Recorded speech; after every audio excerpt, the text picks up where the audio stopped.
Olá, a gente vai entrar agora na parte final do nosso estudo sobre Atos. Atos é um livro grande, uma obra muito grande mesmo.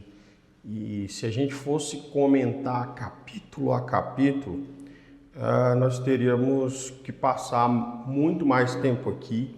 E o foco é que você tenha uma boa noção, né, uma noção boa do que está, de tudo que está escrito aqui, de tudo que está sendo trabalhado aqui. É um livro histórico. A ideia principal do autor é de fazer registro histórico das coisas que aconteceram quando a igreja começou a ser plantada e começou a se expandir. Então, o que a gente vai fazer? Eu vou pegar alguns pontos importantes. A gente vai ter as 3 aulas e aí a gente vai pegar alguns pontos importantes dentro daquela ideia da pessoa do apóstolo Paulo, para a gente fechar a carta. Não vamos conseguir exaurir a carta toda, não foi na verdade o grande propósito do curso, até porque Atos é muito grande, são 29 capítulos. A gente vai falar hoje do que está no capítulo 16, para você ter uma ideia de quão extensa é essa carta. Mas eu escolhi pontos importantes para que a gente continue fiel àquela divisão que eu passei para vocês lá no começo, lá nos primórdios, na primeira e na segunda aula, de que a igreja caminhou e cresceu em Jerusalém, Judéia e Samaria, depois até os confins da terra. Agora, nessa parte, nós temos como o nosso personagem central o apóstolo Paulo. Quando Paulo terminou a sua primeira viagem missionária, nós vimos o que aconteceu, e o que aconteceu foi que houve uma divergência. Por quê? Porque gentios começaram a se converter ao evangelho, né? Isso já começou a ser demonstrado através da vida de Pedro, no episódio em que ele esteve com o centurião, né? E o que acontece?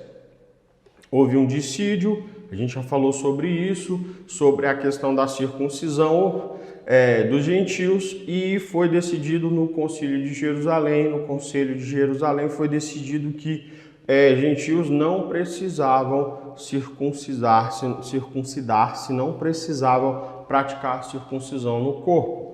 Depois disso, o apóstolo Paulo vai começar a sua segunda expedição missionária, e nós vamos falar um pouco sobre isso aqui a partir de agora. E aí eu quero me concentrar em alguns pontos. O primeiro ponto que eu quero me concentrar é o que está descrito no versículo 1 de Atos 16 até o versículo de número 9. Eu vou ler com você o texto e depois eu vou fazer alguns breves comentários. E chegou também a Derbe e Listra. Havia ali um discípulo chamado Timóteo, filho de uma judia crente, mas de pai grego. E os irmãos em Listra e Icônio davam bom testemunho dele. Por que Timóteo que é importante? Aí nós temos um ponto que precisa ficar um pouco mais claro. No final do capítulo 15, você vai ver um episódio em que Barnabé e Silas, a comitiva Barnabé, Silas e Marcos, né? João Marcos. Mas Barnabé e Silas, eles têm uma divergência, eles discutem, eles têm uma discordância por causa de João Marcos. O apóstolo Paulo não quer mais que Marcos ande com ele. Ele achava que Marcos estava muito displicente, não estava se entregando necessariamente fielmente à missão que eles estavam cumprindo ali, a missão de levar a palavra de Deus, e Barnabé discordou. Então, o que aconteceu? Eles foram para um lado, Paulo foi para o outro. Então Paulo foi até a região de Derbe e Listra. Ele já tinha passado por essas regiões, esse é um ponto importante, né?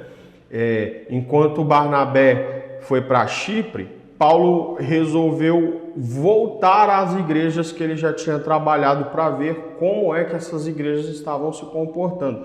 E lá indicam a ele, a igreja de Derbe e Listra, indica a ele um discípulo chamado Timóteo, que tinha uma mãe judia e um pai grego.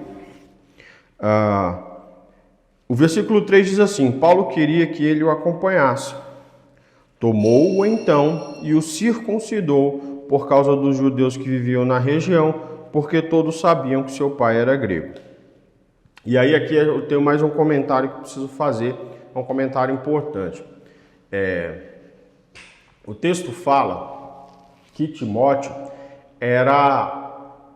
tinha pai grego e tinha mãe que guardava a religião judaica. Toda vez que você vê na Bíblia falar judeu, você vai entender alguém que pratica a religião do judaísmo, né? Que pratica o judaísmo, que é uma religião, tá? E aí o que acontece? O apóstolo Paulo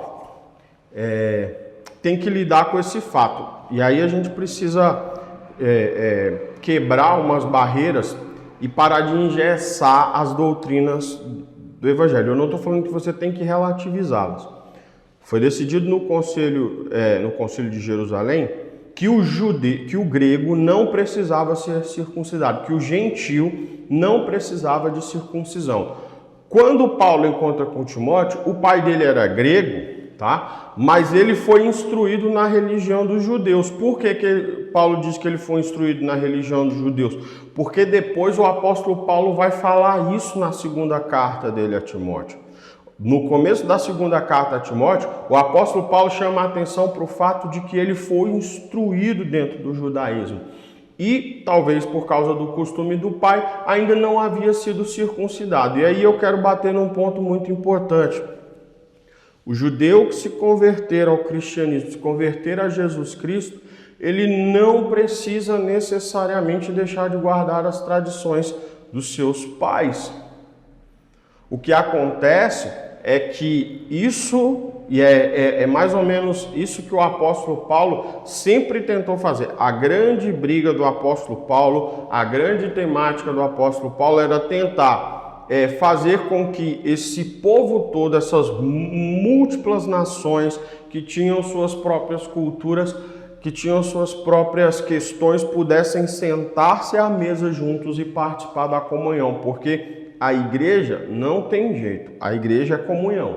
Nós somos uma coletividade de pessoas, nós somos a noiva do Senhor Jesus Cristo, nós somos o povo de Deus e isso só pode ser entendido dentro de um coletivo em unidade. Por quê? Porque nós temos um cabeça só que é Cristo.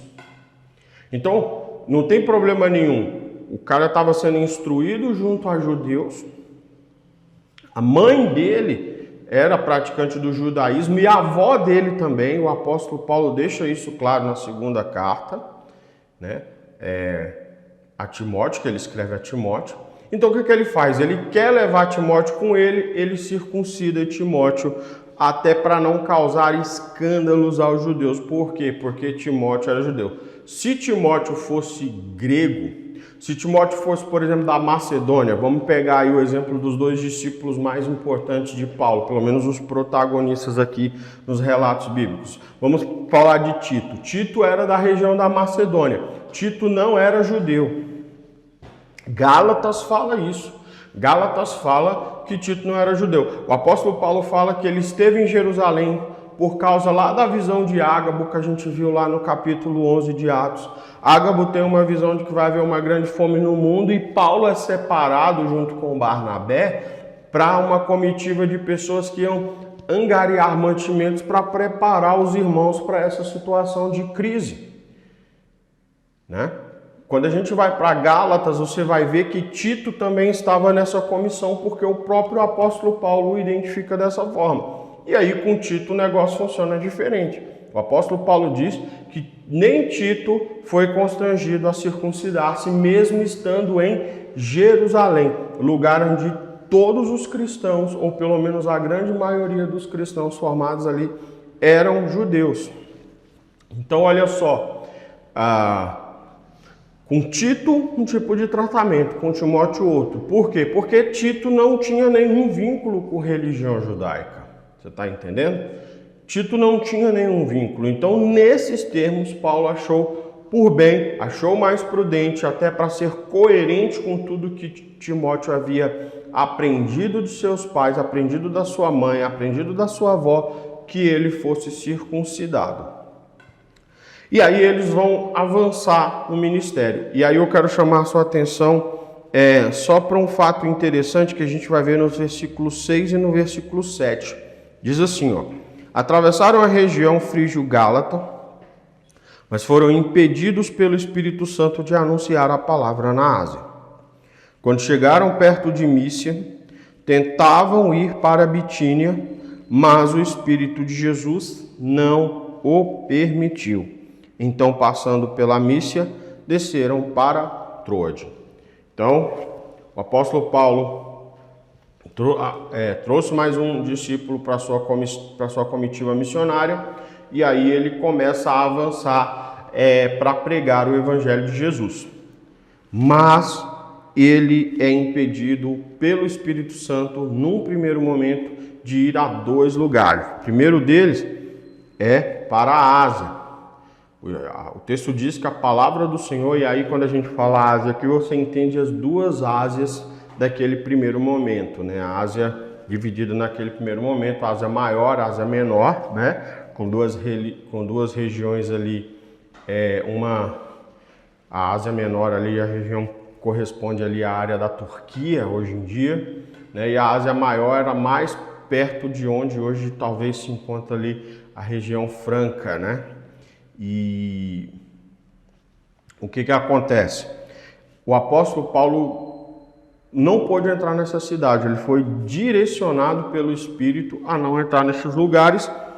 Aí ele mudou de rota. Quando muda de rota, ele estava tentando ir para a Bitínia, o Espírito de Jesus também não permitiu que fizesse. O que a gente aprende com isso aqui? O que a gente pode aprender? A gente pode aprender que a direção desses apóstolos foi dada essencialmente pelo Espírito Santo de Deus. O próprio Espírito continuava a reger e a atuar na vida deles de modo a direcioná-los com relação à missão. A gente sabe que vão acontecer e haverão igrejas muito importantes na Ásia no primeiro momento. A gente sabe disso. A gente sabe que a Ásia Menor, por exemplo, vamos ter a região da Galácia, onde vai ter igrejas plantadas ali na Galácia, muito importante. A gente sabe dessas histórias.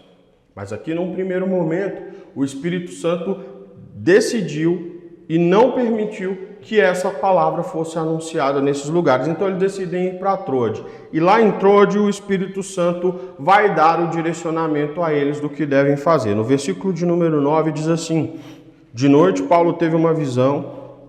Nela, em pé, um homem da Macedônia suplicava-lhes: vem para a Macedônia e ajuda-nos.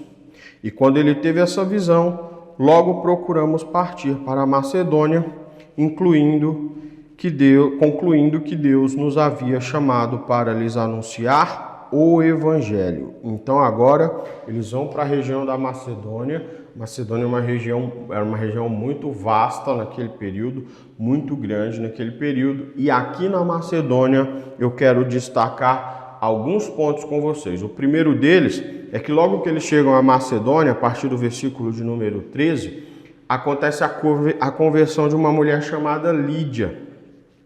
E essa mulher chamada Lídia, ela abriga a comitiva dos missionários da igreja. Ela abriga o apóstolo Paulo, abriga Timóteo. Lucas também está aqui nesse meio, porque a gente vê ele falando na primeira pessoa, que ele usa verbos na primeira pessoa. Não sei se você percebeu isso, mas quando ele diz, por exemplo, no versículo de número 10, né, que procuramos partir para Macedônia, então ele está escrevendo aqui esse texto, então ele estava lá naquele meio e Lídia se converte ao Senhor ali. E aí o que acontece? Tem um outro ponto que eu quero trabalhar com vocês aqui, é a confusão que o apóstolo Paulo, junto com Silas, por exemplo, também está com ele, outro personagem que vai aparecer aqui, causaram quando chegaram na Macedônia. Tá? O texto diz assim, no versículo de número 16: Aconteceu que, quando íamos ao lugar da oração, veio ao nosso encontro uma jovem que tinha um espírito adivinhador e que, adivinhando, dava grande lucro aos seus senhores. Seguindo Paulo e a nós, ela gritava: Estes homens são servos do Deus Altíssimo. Eles vos anunciam o caminho da salvação. Essa passagem aqui ela é bastante interessante. Ela tem alguns pontos aqui que vale chamar a nossa atenção. O texto identifica logo que havia ali essa mulher e ela tinha um espírito de adivinhação. Ela tinha uma capacidade de adivinhar as coisas, uma capacidade sobrenatural de falar sobre coisas que necessariamente ela não saberia. E eu acho interessante porque quando ela encontra a comitiva de Paulo, o que ela declara sobre Paulo está exatamente de acordo com o que Paulo é. O texto diz que ela aponta e diz: esses homens são servos do Deus Altíssimo. Eles vos anunciam o caminho da salvação. Então repare bem que esse espírito de adivinhação no final das contas, o texto deixa claro que as pessoas davam crédito ao que ela falava de tal modo que pagavam para que ela fizesse isso. O texto diz que ela tinha senhores, então ela provavelmente era escrava desses senhores e que esses senhores eles tinham muito lucro com o fato dessa mulher conseguir prever coisas, adivinhar coisas. E aí uma mulher tão influente como essa está dizendo isso dos apóstolos, está dizendo isso de Paulo e da sua comitiva, mas Paulo tem uma reação bem interessante. No versículo de número 18 diz assim: ela fez isso por muitos dias, mas Paulo, já aborrecido com isso, voltou-se e disse ao Espírito: eu te ordeno em nome de Jesus Cristo que saias dela. E na mesma hora, ele saiu. A reação de Paulo, a despeito dela estar completamente correta com relação a eles, é expulsar o demônio. Eu já vi todo tipo de interpretação com relação a isso. Uma das que mais me marcou, assim, que eu consigo me lembrar, é a de que Paulo repreendeu o demônio porque isso o estava envaidecendo. Esse espírito de adivinhação estava envaidecendo o apóstolo Paulo, Eu não sei se eu concordo muito com essa interpretação, apesar de eu tê-la ouvido muitas vezes, inclusive de pessoas muito influentes na minha vida, pessoas que eu amo, e que tiveram um papel fundamental no meu desenvolvimento cristão, mas eu acho que eu discordo desse ponto de vista.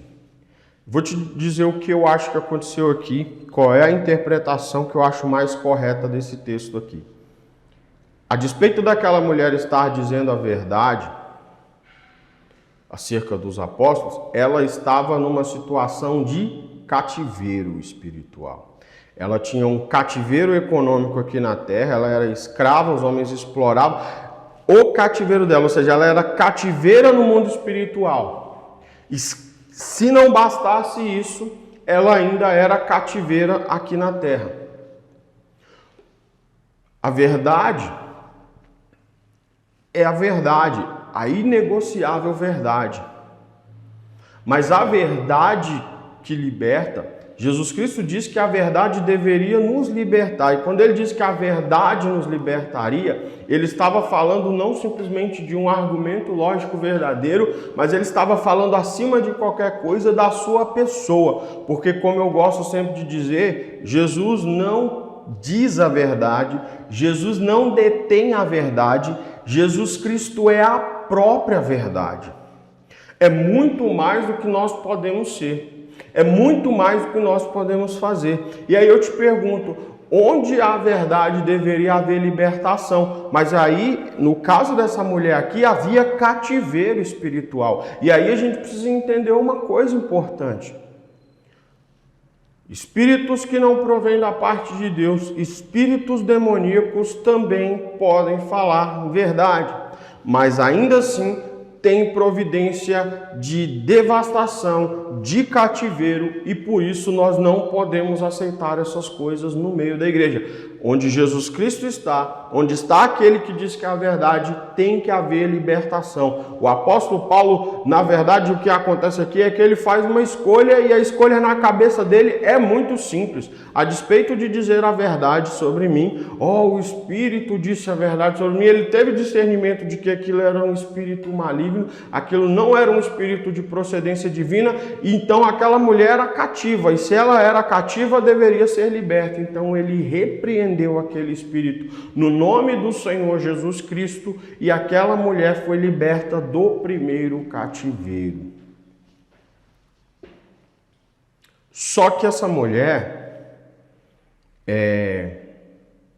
aliás, antes até de continuar a história, deixa eu só dar o desfecho teológico, desfecho doutrinário para essa primeira questão.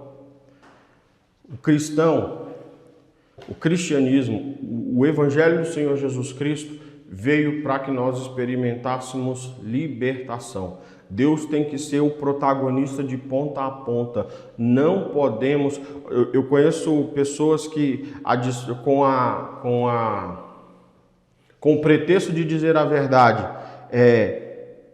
são motivados a dizer a verdade por ira, são motivados a dizer a verdade por contenda, são motivados a dizer a verdade para machucar pessoas. Essas pessoas são escravas, às vezes são escravas de espíritos malignos, mas às vezes são escravas da sua própria pecaminosidade.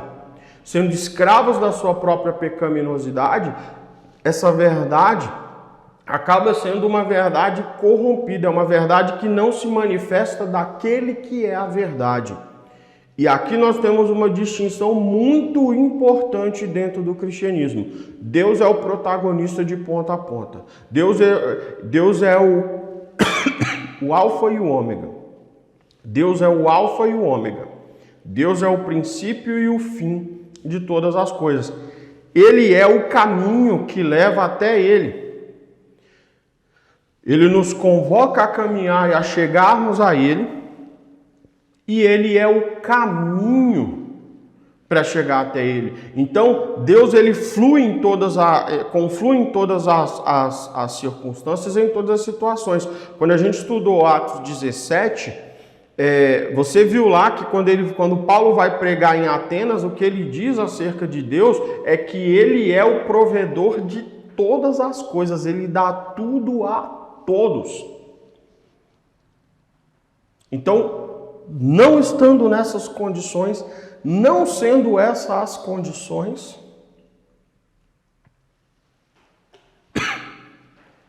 a verdade perde o seu objeto. Nós precisamos ser libertos pela verdade e não deter verdade motivados por algum tipo de prisão, seja da nossa falha de pecado, tá? Seja por espíritos malignos, não interessa. A verdade que liberta não é a verdade que simplesmente sai da nossa boca, mas é a verdade que nos liberta. A verdade que liberta é a verdade que nos liberta, e a verdade que nos liberta é o Senhor Jesus Cristo. Onde Cristo está, não há motivo para haver cativeiro. Ele é o único que detém autoridade para nos libertar. Aquela mulher disse coisas verdadeiras acerca do apóstolo Paulo, mas ela estava cativa, porque a verdade não era o que estava a motivando de verdade naquele ponto. Quando Paulo estourou o primeiro cativeiro, que aqui são dois, porque haviam homens que exploravam essa habilidade espiritual dessa mulher, aconteceu um problema. O texto diz que no versículo 19 assim: quando viram que a esperança do seu lucro havia desaparecido, seus senhores prenderam Paulo e Silas e o arrastaram para a praça perante as autoridades. E apresentando-os aos magistrados, disseram: esses homens que são judeus estão perturbando a nossa cidade. Aí eu quero que você guarde o modo como aqueles homens apresentaram Paulo e Silas aos magistrados. Eles disseram, esses homens que são judeus, tá? Quero que você guarde isso, porque isso vai ser importante para o desfecho da nossa história. Estão perturbando a nossa cidade. 21. Eles divulgam costumes que a nós, romanos, não é permitido acatar nem praticar. Então você percebe que eles disseram, eles judeus, nós romanos. A multidão investiu contra eles e os magistrados, rasgando-lhes as roupas, mandaram espancá-los com varas. Então a multidão começou a se inflamar contra Paulo e Silas e os magistrados ordenaram que eles dois fossem espancados com varas e depois disso mandaram eles para a prisão. Versículo 23, depois de espancá-los muito, colocaram-nos na prisão, ordenando ao carcereiro que os guardasse com segurança. Tendo recebido essa ordem, ele os colocou na prisão interna e prendeu-lhes os pés ao tronco.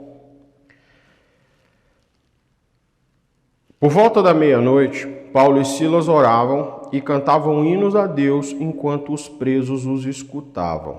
E aqui eu quero chamar a sua atenção para mais um fato interessante. Paulo liberta aquela mulher de um espírito maligno. Acontece uma reviravolta porque os seus exploradores não gostaram de perder a sua esperança de lucro, tá? Eles foram linchados com autorização de magistrados, de juízes, né, de magistrados daquela região romana. E por terem feito bem foram lançados na cadeia. Mas repare que, a despeito dessas coisas acontecerem, eles não estão abatidos. A despeito dessas coisas acontecerem, eles não estão desesperançados. Eles estão lá amarrados a troncos, cantando e louvando o nome do Senhor Jesus. 26. De repente houve um terremoto tão intenso que os alicerces do cárcere foram abalados. E logo todas as portas se abriram e as correntes de todos se soltaram.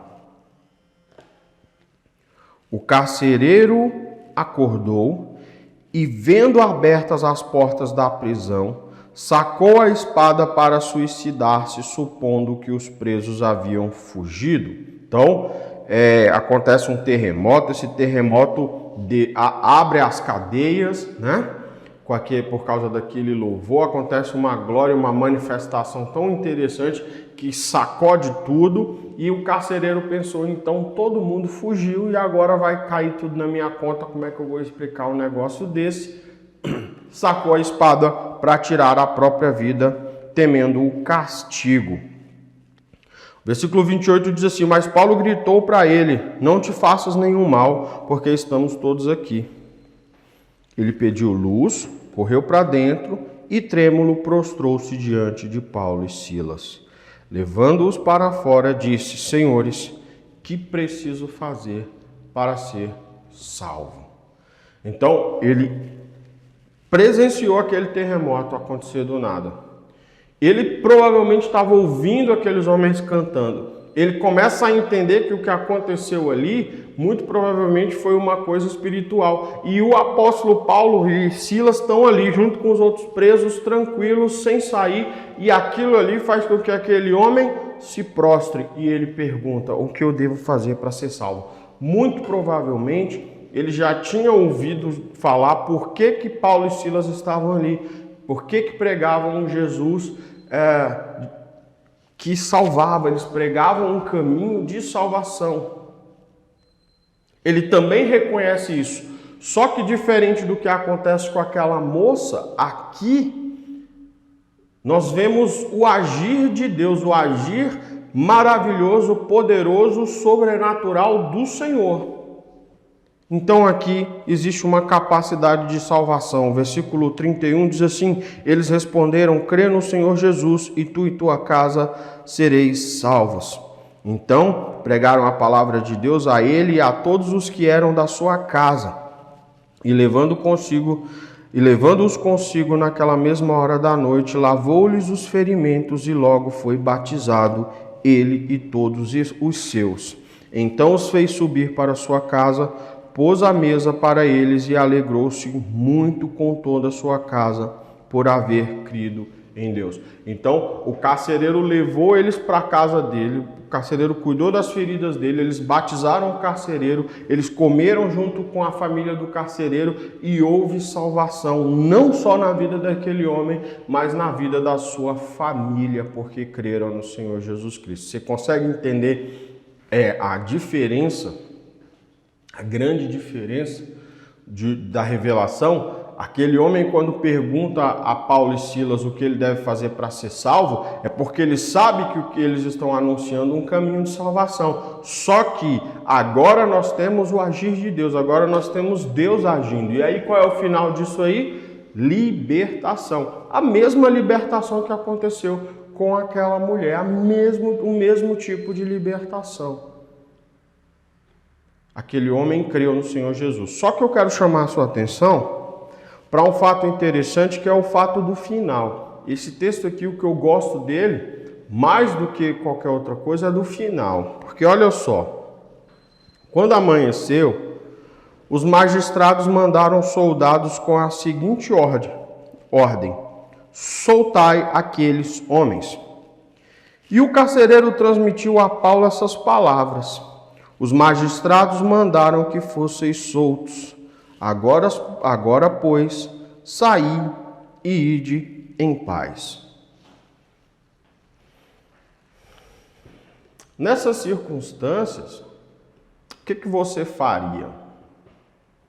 Louvado seja o nome do Senhor, fiz a obra do Senhor, no cárcere também, Deus salvou, e isso é o Senhor agindo e atuando na nossa vida. Mas olha qual é a reação do apóstolo Paulo com isso. Versículo 37 diz assim: mas Paulo lhes respondeu: sendo nós cidadãos romanos, espancaram-nos publicamente sem termos sido condenados e nos colocaram na prisão.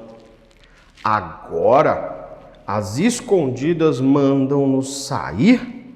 De modo nenhum, que venham eles mesmos e nos soltem. Por isso que eu falei para você guardar o modo como eles foram apresentados ali. Judeus. Esses judeus, nós romanos. O problema é que Paulo e Silas eram cidadãos romanos. O apóstolo Paulo é cidadão romano por parte do seu pai, muito provavelmente, tá?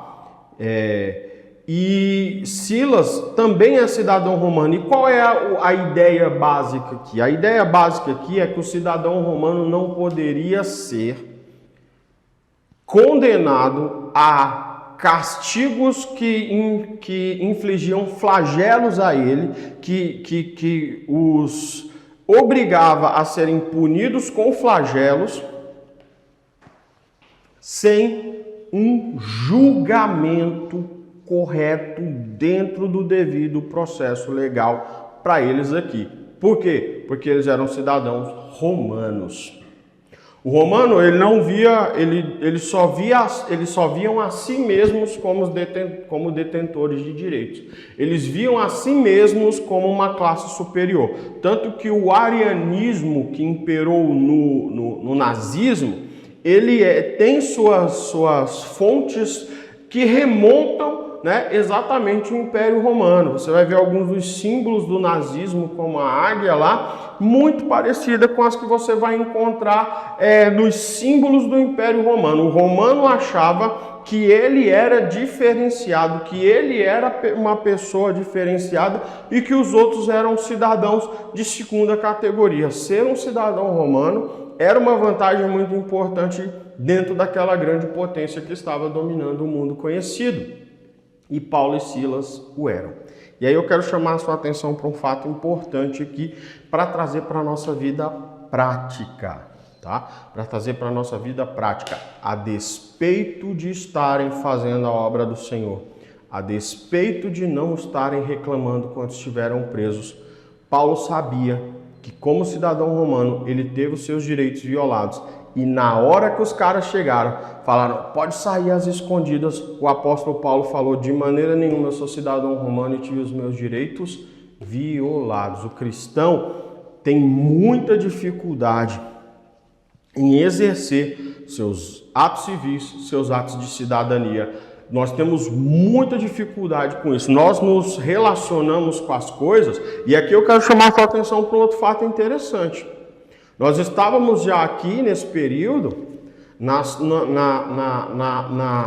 no período que a gente chama de período imperial de Roma.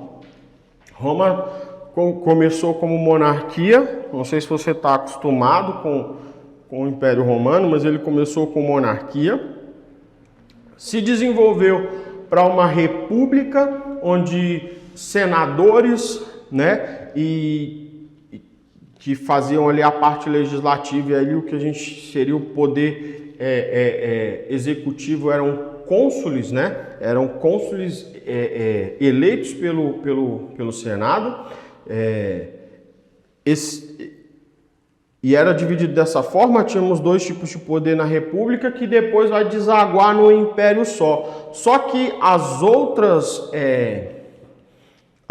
hierarquias do Império Romano, elas não mudaram, tá? Elas não mudaram. Elas continuavam tendo governadores, cônsuls, procônsuls, continuava tendo magistrados, tá? E continuava se respeitando muito o direito. Por quê? Porque a idolatria ao imperador, ela começa só lá na frente, tá? Mas essa idolatria ao imperador não faz com que o imperador seja um ser com um fim em si mesmo. A idolatria maior de Roma era por Roma, tá? Essa é uma coisa que você tem que ter na cabeça. Era pela sistemática de como Roma se desenvolvia. Todo mundo ficava maravilhado. Roma era um padrão de infraestrutura que até hoje nós usamos e copiamos. Era um grande modelo de infraestrutura, era um grande modelo de organização judicial, né? De organização da lei, da legislação, tanto que nos cursos de direito a gente ainda usa expressões latinas, expressões da língua, do idioma latino. Começa lá pelo livro grande com o compilado de leis que a gente anda para cima e para baixo. Não sei se você tem, eu sou bacharel em direito, não sei se você tem contato ou se você é bacharel em direito, mas eu tenho contato com alguém que o né? Todo mundo carrega um livrão dessa grossura que a gente chama de vademecum. Vademecum é uma expressão latina que significa vem comigo, e ela vem desse período, porque o advogado nesse período, ele ia se encontrar com os magistrados para poder fazer suas teses, fazer seu trabalho lá nos fóruns, né, nos tribunais. E aí o que acontecia? Tinha um escravo que andava com ele, e esse escravo andava com um monte de papiro, com tudo quanto é tipo de lei, para que ele pudesse, na hora que precisasse, consultar. E aí, quando ele olhava para esse escravo, ele dizia vademecum, ou seja, vem comigo. Então agora, essa expressão virou aquele livro, né? Que nós utilizamos, andamos com ele para cima e para baixo, é o livro de cabeceira, né? Primeiro Bíblia, depois vademecum para quem é operador do direito e cristão também.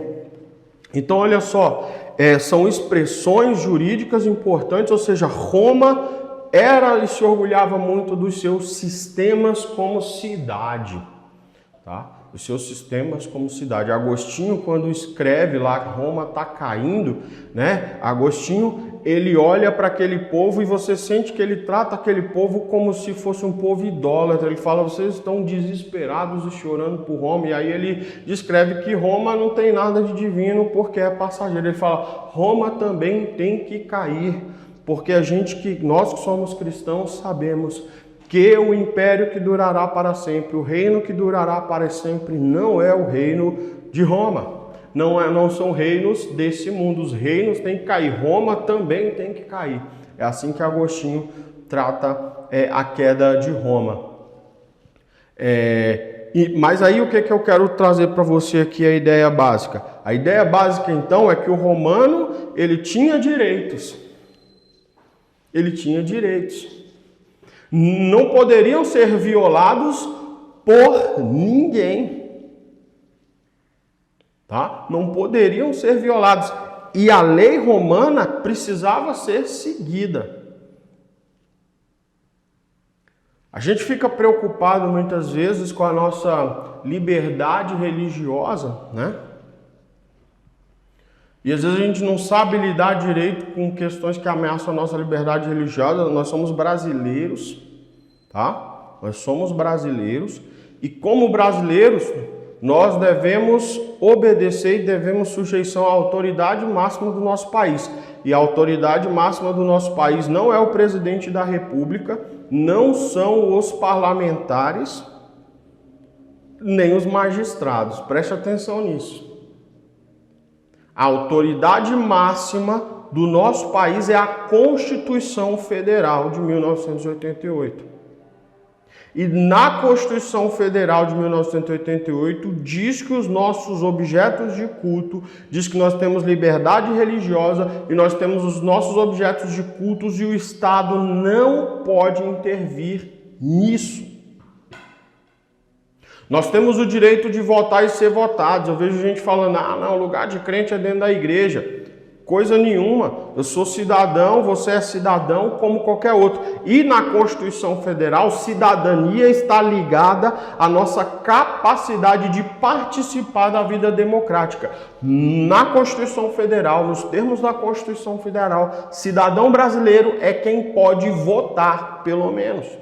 Então, a partir do momento que você, aos 16 anos, de modo facultativo, e aos 18 anos, de modo obrigatório, pode começar a votar, você se torna cidadão brasileiro. Você tem um vínculo jurídico estabelecido formalmente com o nosso país. Então, meu amigo, sendo crente, não sendo crente, você pode votar e pode ser votado. Você pode participar da vida pública. Por quê? Porque nós somos um Estado democrático, tá? E aí, democracia, a palavra democracia é a junção de duas palavras gregas, a palavra demos, que é povo, e kratos, que é governo. Então, é um governo do povo. É por isso que é a Constituição que foi promulgada numa Assembleia Constituinte de pessoas eleitas pelo povo. Por isso que a Constituição é que é a nossa autoridade máxima. Você está entendendo isso? Isso é uma coisa muito importante que precisa ficar clara para nós. É uma coisa que nós precisamos conhecer, entender, para que nós possamos exercer os nossos direitos. Por quê? O fato de você ser cristão não faz com que você necessariamente seja um qualquer sem nenhum tipo de direito. O apóstolo Paulo, ele não ficou deprimido, ele não ficou reclamando num primeiro momento, mas quando chegou a hora em que os caras queriam simplesmente soltar eles pela porta dos fundos, o apóstolo Paulo falou, de maneira nenhuma, os meus direitos foram violados. Paulo, eu e Silas somos cidadãos romanos. Deveríamos, para acontecer o que aconteceu conosco, deveria haver uma sentença prolatada por um magistrado togado, e isso não aconteceu. O que aconteceu foi fúria. Os caras simplesmente chegaram, rasgaram nossas roupas, bateram na gente com vara, bateram muito, jogaram na prisão.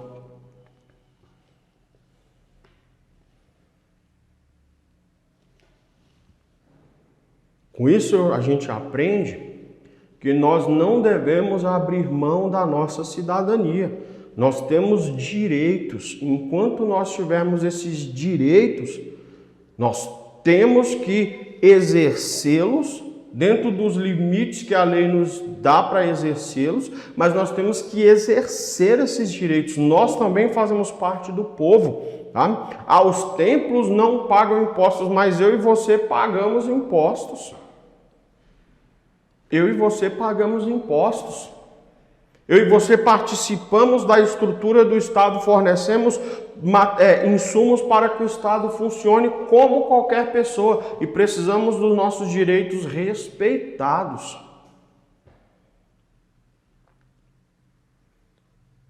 E quem é que diz isso? A Constituição Federal, porque quem é a autoridade máxima no nosso país não é o presidente da República. Tá? Quando é que um homem é a autoridade máxima num Estado? Numa monarquia. Tá? Nós temos dois tipos de forma de governo. Nós temos a monarquia, nos estados modernos funciona assim. Nós temos a monarquia, em que o monarca é vitalício, o poder é todo dele. E nós temos a república. A palavra república também é a junção de duas palavras gregas. A palavra res, que significa coisa, e pública, que é, né, público de todos. Então é a coisa pública. Por que nós somos uma república? Porque tudo que tem aqui é coisa do povo. E aí o que acontece numa república? Nós, aqui no Brasil, exercitamos o poder. A Constituição Federal, no artigo 1º, parágrafo 4º, diz que nós exercitamos o poder por meio de nossos representantes. Diz: todo o poder emana do povo, que o exerce por meio de seus representantes indiretamente ou diretamente nos termos da Constituição. Então a regra de nós exercermos esse poder é por meio de representantes que vêm de onde? Do povo. Do povo. Você está entendendo? Então você não pode, por exemplo, abrir mão de votar. Sabe? Eu não acho que você tem que votar numa pessoa simplesmente porque ela diz ser cristão. Porque nós, como cristãos, temos que buscar a promoção nacional, a promoção do nosso próximo. Então nós temos que votar em pessoas que tenham esse compromisso. Mas nós temos que votar. Fica aquela discussão: cristão pode ou não pode entrar na política? Cristão pode entrar na política, deve entrar na vida pública também, porque nós somos cidadãos.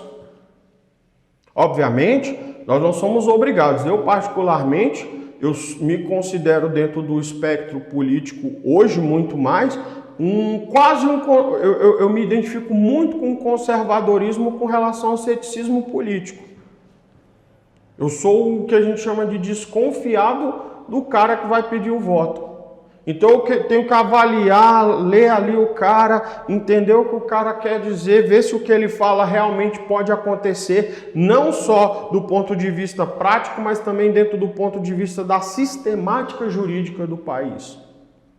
Mas a gente tem que fazer isso. Cumprimos com as nossas obrigações, temos que cumprir, tá? O apóstolo Paulo, quando fala lá em Romanos 13, que tem sido muito tirado do contexto, né?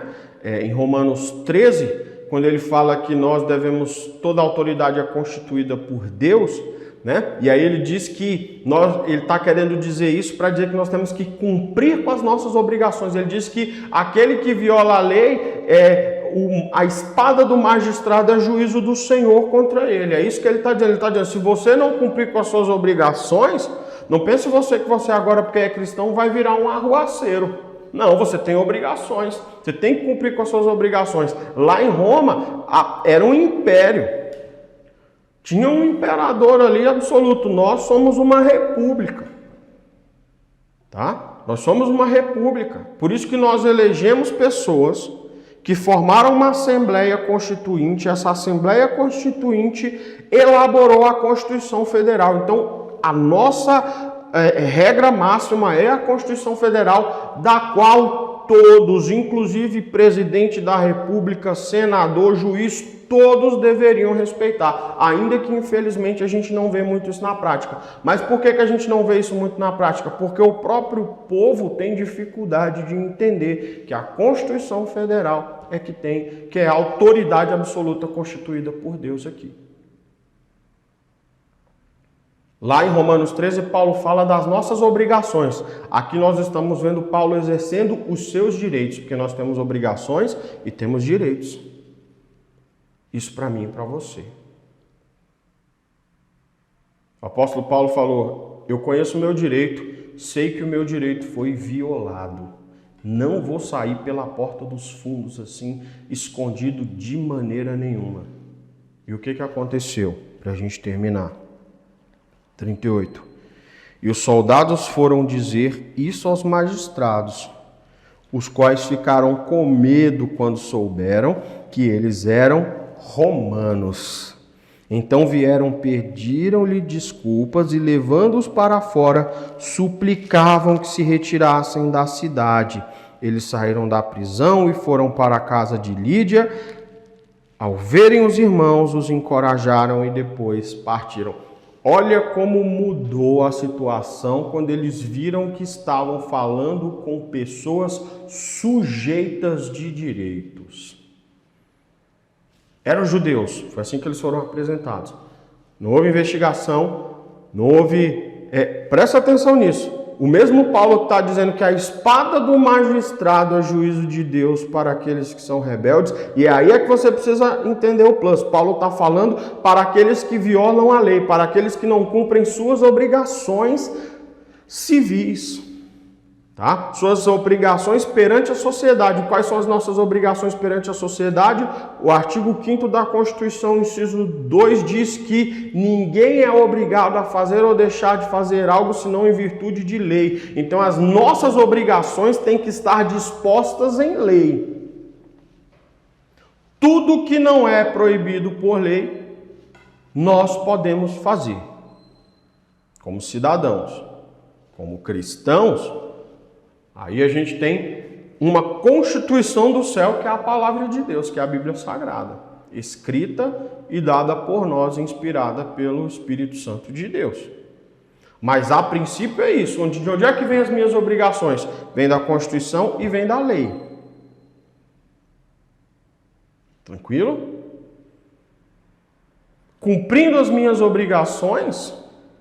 Não tem espada de magistrado como o juízo de Deus, porque o juízo de Deus é para aqueles que estão em erro. Então, a autoridade constituída por Deus, naquele momento ali de Paulo, o magistrado é a autoridade constituída por Deus, dentro dos termos que eles têm aqui, sim. Mas esse magistrado constituído por Deus, ele tinha que se sujeitar a uma lei maior do que ele.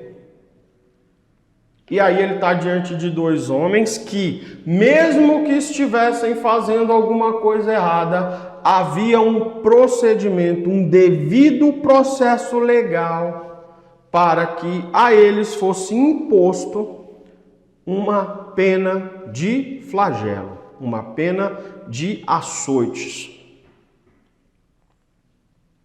Quando Paulo disse eu sou cidadão romano, Silas também é cidadão romano, mudou toda a valentia dos magistrados porque eles sabiam que podiam responder por aquilo. Por quê? Porque Roma prezava acima de tudo Roma.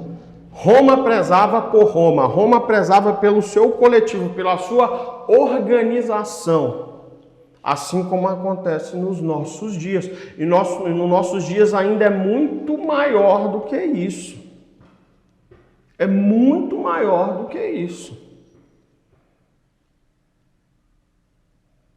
Você está entendendo como é que funciona?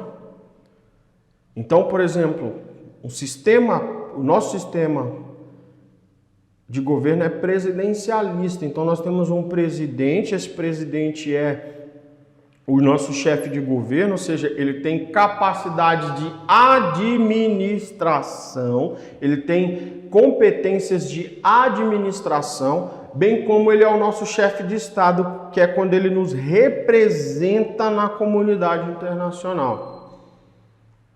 Mas ele vai fazer essas duas coisas observando a Constituição, como todos nós. Senadores a mesma coisa, deputados a mesma coisa, governadores a mesma coisa, prefeitos a mesma coisa, vereadores a mesma coisa, magistrados em geral a mesma coisa. Magistrado aqui eu uso o termo lato para se referir a ministro do STF, ministro do STJ, desembargadores dos tribunais de justiça e os juízes de direito. Os membros do Ministério Público. Todos nós estamos sujeitos à Constituição Federal. Se você cumpre com suas obrigações, você exige sim que o Estado te respeite como cidadão. Paulo, cristão, homem de Deus, não aceitou ser tratado de modo que violou os seus direitos. E aqueles magistrados tiveram medo e tiveram que pedir desculpas. Amém? É o que eu tinha por hoje. Fiquem com Deus e até a próxima.